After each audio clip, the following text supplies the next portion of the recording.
Greetings. With a sick physique. Well, not really, I guess. A moderately sick physique after 10 years of lifting now. I suppose I can say I've made a few cheeky gains here and there over the years. I think many of you will recall that glorious introduction TGO used to open with back in the day. Welcome. I thought I'd make a quick vid talking about another influential figure in alternative spheres, the Golden One. I'm sure many of you will be somewhat familiar with him. I suppose for me, he's kind of in many ways like an aesthetic opposite to millennial woes, in that woes typically has kind of more darker, somber perspective and presentation. In contrast, the Golden One, he's kind of like a sort of Hellenic, kind of like summer Renaissance vibe, very different in aesthetics and how they present themselves. I did mention in the earlier video that I first came across TGO just sort of randomly. Watch, I think, like an old Q&A vid he did years ago, wherein he kind of just nonchalantly remarked that if you weren't nationalist, you should go F yourself. Although he might not have used profanity in hindsight, I can't remember. And he did that whilst kind of commenting on just sort of like generic fitness ideas. And it just kind of it took me aback a little bit because obviously I didn't expect it. It took me aback because he kind of remarked on nationalism in a positive manner. And that was like literally something new to me. I mean, you think Morgoth the Hatchling, you're not too far off the kind of like the mental space that I inhabited at the time, like at least politically. Because he was well presented and charismatic and well spoken, I carried on watching. Like I wasn't put off by it and really enjoyed this kind of new way of thinking, and more specifically at the time as a kind of motivational tool for my own journey's beginning in the world of lifting weights nearly 10 years ago now. I remember fondly being motivated, and still today, by rousing lifting compilation videos. And he'd sort of work out in a dilapidated kind of Swedish hardcore lifting gym to just like loud folk metal soundtrack. The good old days. For a young person at the time, it was quite inspiring to me because seeing what was possible physically, but finding ultimately a kind of deeper meaning in the sculpting and sort of shaping of the body as a way that could not just be actuated physically, but it could be kind of like transmuted spiritually as like a kind of spiritual conduit. So the cultivation of discipline and physical consistency, measured stress, rigorously applied on the body. It's not just the physical aspect of it, but there's a kind of symbolic ritualism about it. I mean, TGO himself has variously referred to it as, well, lifting as praying in the Temple of Iron. I think it's also evocative of the old Nordic gods, the primal energy of Thor and unbounded strength as a spiritual cornerstone to our own kind of European journey, to our own spiritual journey, and in a wider sense, a kind of the European kind of collective journey and a sense of shared identity and kinship through the physical challenges that the iron imposes. And I think it's this idea of physical struggle which lends itself well ultimately to a kind of spiritual resistance and the forging of a sort of metaphysical armor the sort that never over encumbers you on your journey through life. Collectively, we can do this, and we can become, in a way, kind of warriors with a shared goal.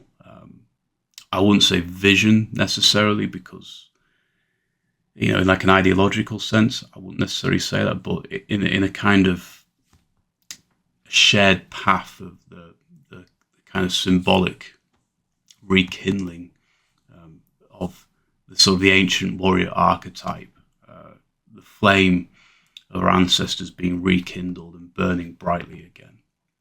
Also, I'd say another interesting aspect for me about TGO is the idea of a hero character. Actually, in this case, specifically Skyrim, if you've ever played it, it's being kind of directly analogous to IRL lifting and getting stronger. So the heroic symbolism of leveling up your own main character, as it were, in a game is what you essentially are doing with progressive overload in the gym. You have direct kind of almost algorithmic control of your physical progress, with strength as a very kind of accurate, measurable metric. And it's this kind of heroic symbolism which I found quite profound and motivating. Still do. You are, as it were, the kind of main playable character in your own like vidya, as it were. You have control over your own leveling up and ultimately your own destiny, and that's transferable. It's teachable. You can help others and pass it on. So you're not just getting stronger IRL, you are symbolically kind of leveling up your own hero character arc and bringing others up with you, which I find quite rousing. And the Golden One to thank for that.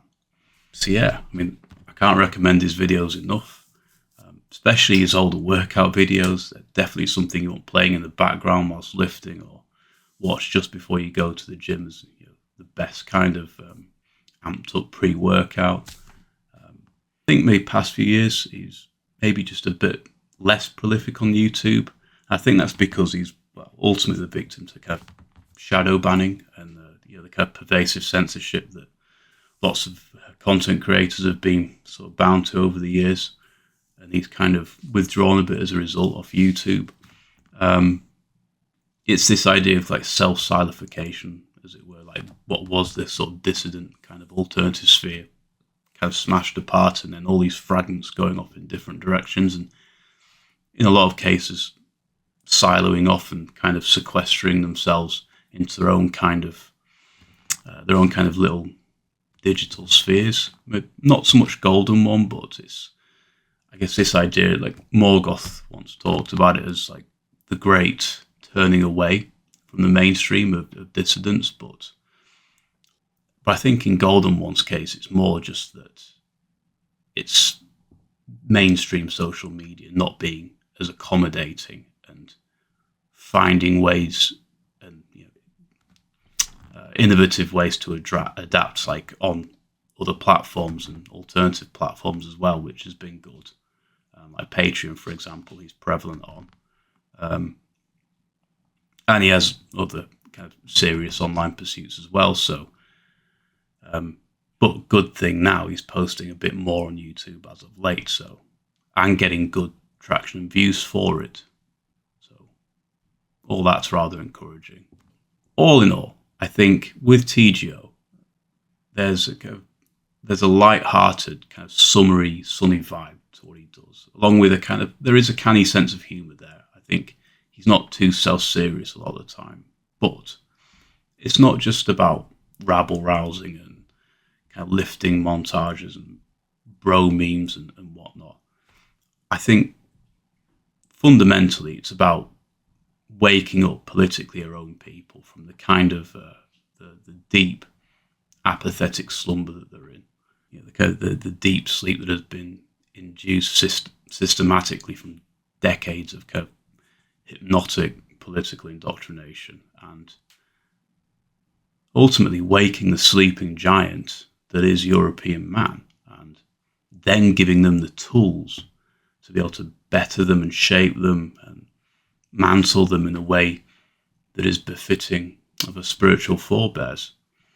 And I think he personally heralds a very bright and sunny, I think he heralds a very bright future for Europe, or Evropa, as the memes go, I suppose. So yeah, definitely someone to watch.